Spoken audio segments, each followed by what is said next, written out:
Hello, welcome back to Skelly. In this episode, we're going to animate our slime, and we're going to be able to click it to do damage to it. And upon defeating it, it's going to disappear. When we hit explore, it's going to spawn a new slime. If you're new to the series, definitely start at episode 1 so that you can catch up. Let's get the slime moving. So the first thing we're going to do is we're going to go to our explore scene, and then we're going to click up top, and then we're going to create something new. It's going to be animated sprite 2D. And instead of using this button monster that we have, we're going to use this one instead.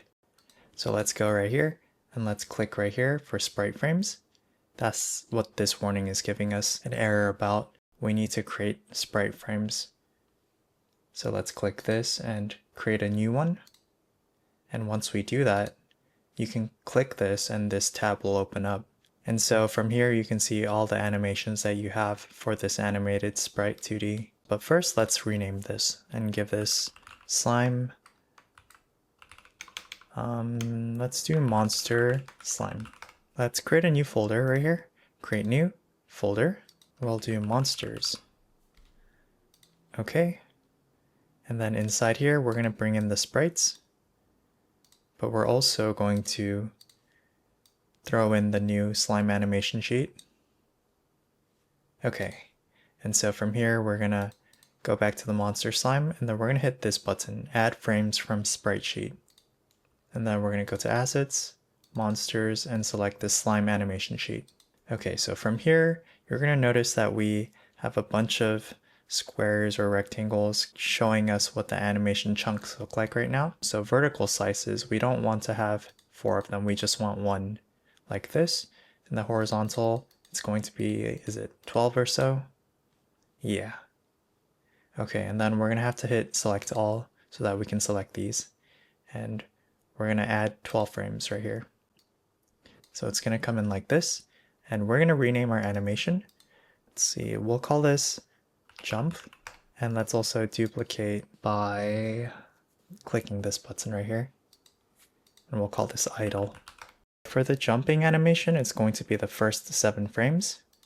And so let's go click on this right here, and we're going to look for 1, 2, 3, 4, 5, 6, 7. So we're going to delete everything from 7 onwards. So we're going to right click. We're going to left click right here, and then we're going to hit delete. Left click, delete, delete, delete, delete. Nice.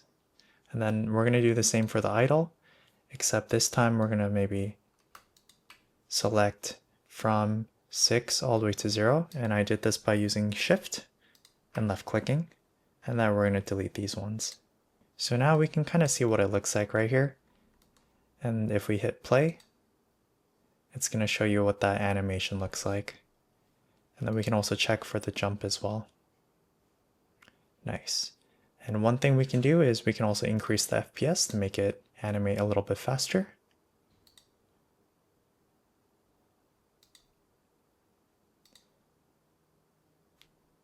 I think 3 is a good place for at least the idle one, and then the jumping will be a little bit faster. Okay, so the one thing we don't want to do is we don't want to have animation looping, so let's make sure that this is off for both, for this one and this one. So with this being done, let's hide this tab right here, and then let's move the monster slime roughly to the middle. I think we can delete this button monster, so we're just going to right click, delete. And then let's move this monster slime into place, somewhere center, maybe like here or so, right? And so what we're going to do is we're going to create a child node for this, Control A, and then we're going to do a button. Okay, so for this button, it's going to be the child of this monster slime, and we're going to increase the size of this button to maybe like here or so that you can click on this guy. And you're going to notice that there's this like black panel inside here, and that's because we haven't changed the theme overrides for the styles. So for the styles, what we want to do is we want to change all these style box flats into style box empties. So let's hit this arrow key right here, style box empty, empty, empty, and empty for all of those. Okay, let's save that, and then let's change the button name to button slime. Now let's go to our script right here and let's make a connection to the button that we just created, this button slime. And let's go to node and double click pressed. And so on button slime pressed looks right. We're going to connect it to the top, which is explore screen. And then right here, what we're going to do is we just want to make sure that this button is working. So we're going to do print button slime pressed like this. Save that and let's run it. We clicked once and inside our output, it shows that we did click the slime. Very nice. Just like that. But the animation isn't playing, so how do we get that working? Well, let's go back to this and go back to the inspector tab. And the reason it's not playing right away is because the autoplay isn't on. So for these animations, maybe we can just do the jump animation, right? So let's autoplay on load and make sure that idle doesn't have it. You're going to notice that there's an indicator for the jump now. And so if we were to just go in, it's going to start. And as soon as it finishes, because it's not replaying, you know how we turned off that replay, it's just going to stick right here, right before, or right as the animation completes. So now what we want to do is we probably want to have a little function that lets the monster slime animate completely. Alright, so let's click on the monster slime and let's create a script on it.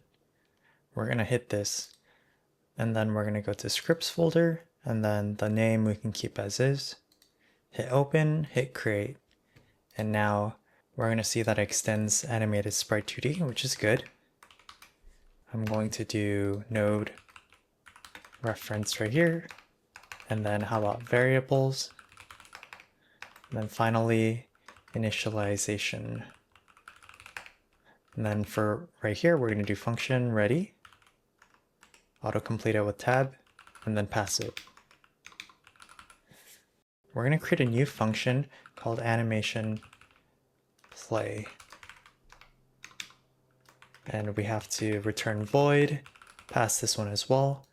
And so as the animation ends, we basically want to play a different one, which is what this function is going to do. Let's do animation finished right here. And then we're going to connect this signal to animation play. All right, so inside this animated sprite 2D, it's got this signal animation finished, and we can check that right here. If we click on this monster slime and go to node, it's within this animated sprite 2D. It's one of the signals that it has. And so all we're doing is we're just connecting the function to the signal in code instead of just double clicking right here. So this is how you do it like that. So say the animation finishes, then we're gonna go ahead and play another animation. So then we're gonna do animation dot, wait, can we just do play, maybe play, and then it has an autocomplete for us, both idle or jump, right? So let's do jump, and then let's see if this does anything. So let's run the current scene. It jumps and it keeps jumping. Perfect, perfect. We like what we see. But let's make it even better. We've got an idle right here, right? Actually, let me jump back a little bit to talk about this play function. How do we know this exists, right? It's not in any of these properties right here. And so something like this is just the typical way of playing animations. But we have to actually get into the animated sprite 2D. So I'm going to do control, left click this. And then if we go down, we're going to see the methods that this class has, animated sprite 2D. And right here, it has play. So this is how we know that we can play whatever animation this thing has. If I can find it. It's in here somewhere. You guys can find it. Okay, so we're going to go back to the monster slime. And so we're playing jump, right? But we also want to be able to play idle. So let's create a little randomization right here. So we're going to do random, and we're going to do I for integer and a range. Basically what we want to do is either, just like this one, 0 to 1, right? 0, 1. And then we're going to do var This is going to be chance of a type int integer is going to equal this right here. And then we're going to match this chance. And if it's a 0, then we're going to play idle. And if it's 1, we're going to play jump. Like this. So now that we've got it all typed up, let's talk about what this does. So we created a variable called chance. It's a type integer, which means it's a whole number. What this function is doing is it's going to return either 0 or 1, just like that comment says. And so this is how we can kind of randomize it. Sometimes it's going to be 0, sometimes it's going to be 1, right? And so as we generate this chance number, we're going to match it. And so basically what it does is it's going to match chance, which is either 0 or 1. And if it's 0, it's going to play idle. And if it's 1, it's going to play jump. And every time the animation finishes, because we have this signal right here, it's going to connect back to animation play, and it's going to do it all over again. And the one thing that we do have to make sure as we're doing this is that inside our monster slime, inside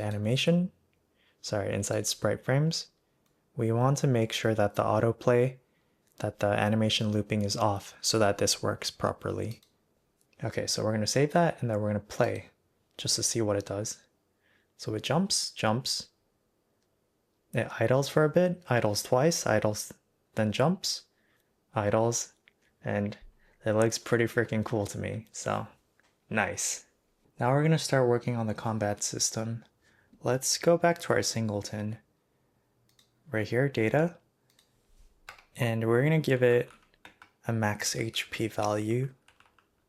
I know we did this before, right?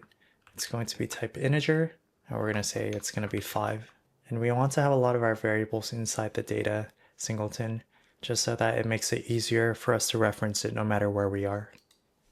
And let's also create a variable for our attack, which is also going to be an integer, and we're going to do 2, and we're going to save that. Okay, so now let's go to the explore screen, and we see this max HP right here,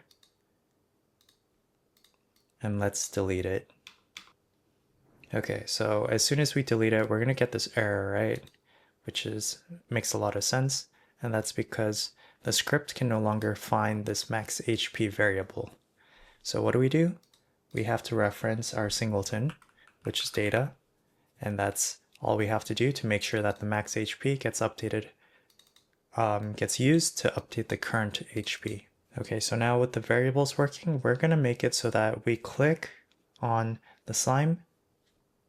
We're going to click on this guy right here, and then we're going to have it take damage. Then how about we create a label inside the monster slime that shows the HP of the monster. So let's select the monster slime, Control A, and then do label. Like that. I hate how this keeps popping up. Jeez.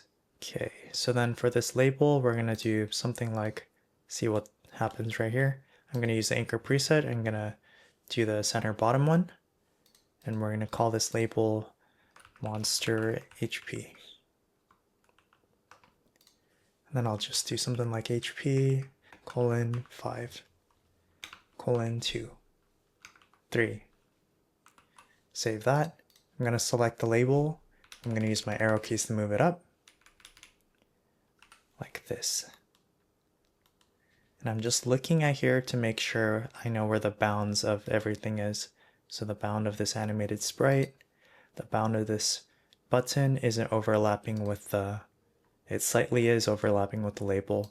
So I'm just going to move it slightly higher up just to make sure these two things don't touch, kind of like this. So now what do we want to do when we click the button? We want to reduce the HP of the slime. So let's do that. Alright, so let's first go to the slime monster, and then we're going to go to the script, and we're going to give this monster some variables. So we're going to give this var max HP, type integer, it's going to be 3, and then we'll leave it at that for now. And then function ready, what we're going to do is we're going to actually connect this label monster HP. Control click and drag, and then we're going to create a new function called function update HP label.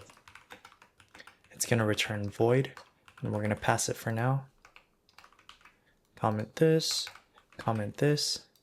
This one we're going to do reset, choose, animation, and play. Save that. Updates HP label. So inside here, we're going to do label monster.hp.text is going to equal HP colon space plus, we're going to change this integer to a string. So it's going to be string max HP. And we're not going to actually do that. Rather, we're going to create a variable right here, var current HP. It's going to be an int. And at the start, we're going to set current HP equal to max HP. And then we're going to use this current HP right here. So the last thing we have to do is we just have to run this at the start right here. And then we can comment this and say set current HP and update label. Okay, so let's run it, and it should look the same, just like this. Obviously, when we press the slime, it's not going to do anything. It's just going to give us that. So now when we click, let's try to reduce this slime's HP. We're going to go to Explore Screen on button slime pressed, right? This exists in the Explore screen, but honestly, we can actually do a lot of the calculation inside this monster. So even though we went to this like button slime right here, and we connected the signal by double clicking this and connecting it right here, we can actually also connect it right here. And so, believe it or not, it can actually exist in both places and do different things at the same time. So if I connect it to the monster slime right here, it's gonna do nothing. But if I click it, it's still on the explore screen level, it's still going to print this. So that's pretty cool, right? Let's go back to the monster slime script and do current HP minus equals 1. And so one thing that we want to do is when the HP gets lowered, or we can actually look at it right now. Or sorry, we're supposed to click this guy, but this isn't changing. So as we lower our HP, we want the label to update. And so we can do something like this, obviously. We're going to decrease the HP, and then we're just going to run the update HP label function. But what I prefer is to just use a setter. So we're going to do set value again, and then current HP equals value, just like before. And whenever the current HP changes, we want to always update the HP label. So it doesn't matter where this is. If the HP changes, we want to update the HP label for the monster. I think that's very nice and a very concise way to go about it. So now when we click it, the monster's HP goes down by 1, and it even goes negative. Very cool. So what's the next step then? So after the monster's HP reaches 0, something needs to happen, right? Maybe we need to spawn a new monster. Once it hits 0, we're going to create a new slime. Alrighty, so inside the current HP, remember this is the value that we set right here.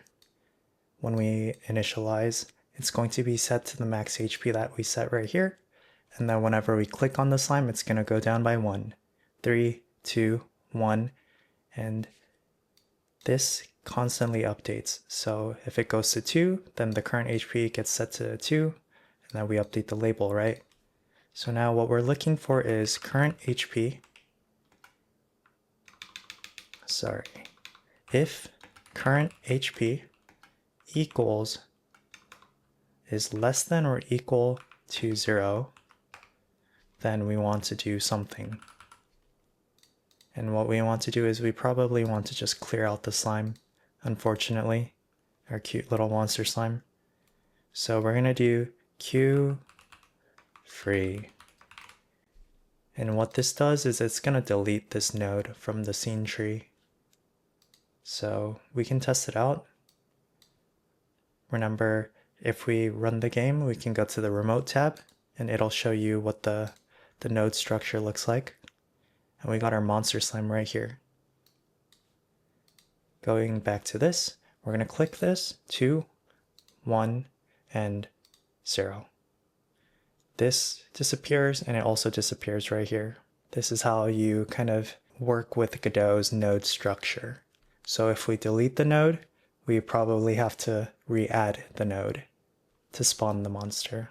Okay, but before we get to that, let's actually make it so that if we defeat the monster, then let's get gold, and let's also increment the floor as well. I think that's a good way, instead of what we have currently, where if we hit explore, it just gives us the gold. So right here, inside the variables for the monster slime, we're going to do var gold. It's going to be type int, and I'm going to set it to 3. And then we're going to create a signals right here. I'm going to call this slime monster, signal monster defeated. And it's going to give us an error because we're not using the signal right now. But we're going to copy this, and if the current HP goes less than 0 or equal to 0, we're going to do monster defeated dot emit. And remember, Q free. If the monster gets defeated, we're going to we'll do gold data.gold plus equals gold, which is this one right here. So the monster gives 3 gold by defeating it, and we're going to add it to our gold amount. And then we're going to say the monster's been defeated, emit a signal, and then we're going to delete the node. Okay, so we've emitted the signal, which means that something needs to receive the signal. And what's going to receive it is going to be explore screen right here. So when we initialize, this is when you usually want to make all your signal connections right as you create the scene. So we're going to have to reference the monster slime. So let's control click and drag, copy this, and then go right here to monster slime. And then this monster slime has a signal, and it's monster defeated, right? And I know we're going to get this error right here. Monster. I'm trying to find the signal that the monster slime has, but it's not able to autocomplete. And the reason for this is because monster slime is a type animated sprite 2D, and an animated sprite 2D doesn't have this custom signal that we created. So what we have to do? We have to create a new class. And the way to do that is to go above this, type class name, and I'm going to call this monster. And actually, I'm going to call it monster slime. Okay, so now because we created a class, what comes with it is the signals, the variables. You can access everything inside here. So we're going to go back to the Explore screen. When we made the reference, it's a type animated sprite 2D, but instead we're going to define the class as monster slime and autocomplete that. And now what we're going to find is that it's going to be able to access all the signals, all the custom bits that we have inside our monster slime. So monster slime, this is the signal, monster defeated. We have to connect it to a function. And we're going to call this function, we're going to say on monster defeat. It's going to return void, and we're going to pass. And so remember, when you connect functions, you just need the name of it, like this. And let's expand that right here just so we can see it clearly. Function on monster defeat. And so now when we defeat the monster right here, once the monster's HP goes from 3 to 2 to 1 to 0, we're gonna gain gold, and then it's gonna emit this signal, which is gonna go back to the explore screen, and it's gonna run this function as soon as we defeat the monster. So now we're gonna do tower floor plus equals 1 right here. So we're gonna save this and let's run it. 2. Now pay attention to this and to this. 1. So we went up the floor and we gained the gold right here. But realistically speaking, I probably don't want to increment the floor. It's probably good enough that the gold increases, and then we beat the monster so we can hit explore again. Alright, we're running out of time, but let's see if we can reinitialize the monster slime before the end of this episode today. So let's try to work quick here. What we want to do is we want to create a little home for the monster. So I'm going to go up top to the explore screen, Control A, and then I'm going to create a control. And I'm going to bring it up and call this monster stage. And this is the area where we're going to house all our monsters. So I'm going to throw the monster slime into here and hide that tab. And now one thing we do have to change right away, because we changed the location of the monster slime inside this tree, we're going to have to update the path. So I'm just going to delete it because it's a little easier. Control, click, drag, and now the path has been updated. I'm also going to create a new variable. I'll do it up top right here. I'm going to call this var slime. It's going to be of type PackedScene, which we haven't, I don't think we've done this before. Maybe it's been a minute since we've done these episodes. So we're going to do preload. And what I'm going to do is I'm going to make this an actual scene. So I'm going to right click on it. I'm going to do make save branches scene.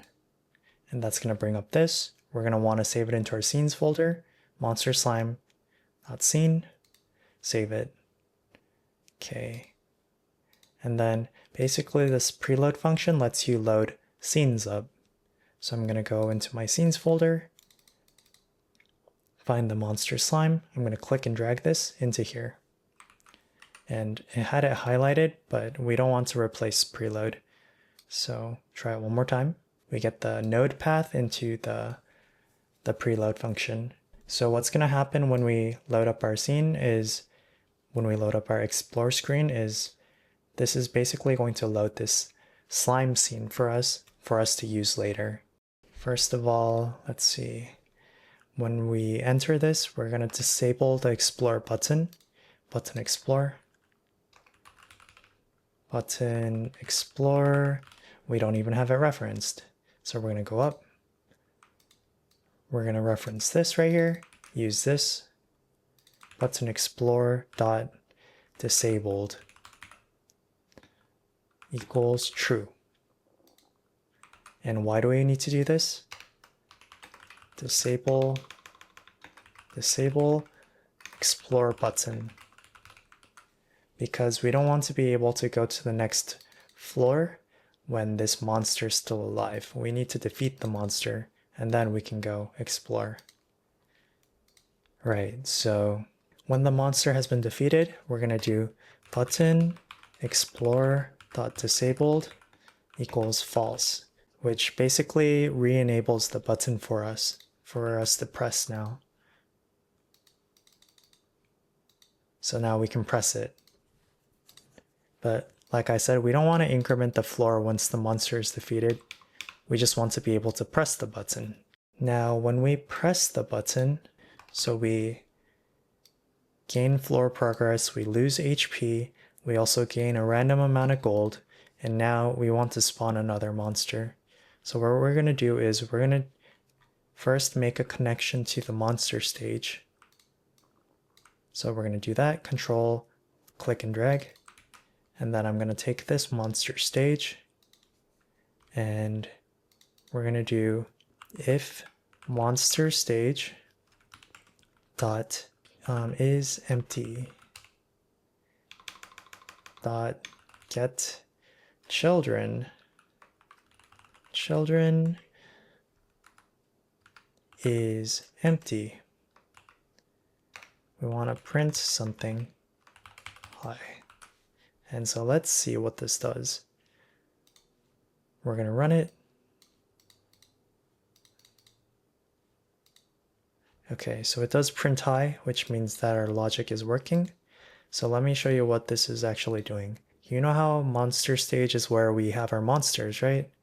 So basically, if the monster stage doesn't have any more children, the children being monster slime, remember, once we defeat the slime, this gets queued for free, and then it gets deleted, right? And so if it gets deleted, that means monster stage has no children. So get children is empty. Then it's going to do something. And what we're going to do is we're going to create another slime. So we're going to do var new monster. Unfortunately, we only have one monster type, so we're just going to call it new slime. And I'm going to give it a type monster slime equals, and we're going to take this variable that we created up top, slime. Remember, this is a packed scene. And a packed scene is basically just a scene. It's one of these guys. So this is the scene. And what we can do is we can instantiate this. That's something that you can do with scenes. And so when you instantiate it, that means you're creating this monster slime and it's just floating. And what we want to do is we want to throw it under monster stage. So we're going to do monster stage dot add child. And we're going to add this new monster slime, or this new slime, which is a type monster slime. And we're going to add it right here. So let's see if this works. We're going to run it. 2, 1, 0, which means now this button is enabled. We're going to click it, which means we should see this go up, this go up, this go down. And it gets spawned right here, unfortunately. But we do see, and we can probably defeat the monster as well. Unfortunately, it's not spawning in the right position. Let's add a new variable to hold the position of the monster. So we're going to go right here, and we're going to do var monster set position. It's going to be of type vector2. And I think we can just load it up with what it is right now. So we're going to click on this, go to 2D, go to inspector, hit transform, and look for position right here, 161 and 61. And let's go back up.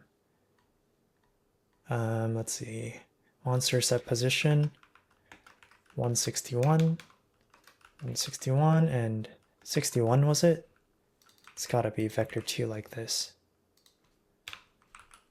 And let's see if that was right, 161, 61, okay. And now let's see if we can set it. So we create this new slime right here when we instantiate it, and then we add it underneath the monster stage. And now we can do new slime dot global position equals monster set position. So now let's save it. Let's run it. 2, 1, 0. And now it spawns in the right spot. Let's go. Hopefully this was somewhat useful to you guys. Thank you for watching all the way through. If you enjoyed, definitely give it a like, comment, subscribe. See you guys in the next one. Peace.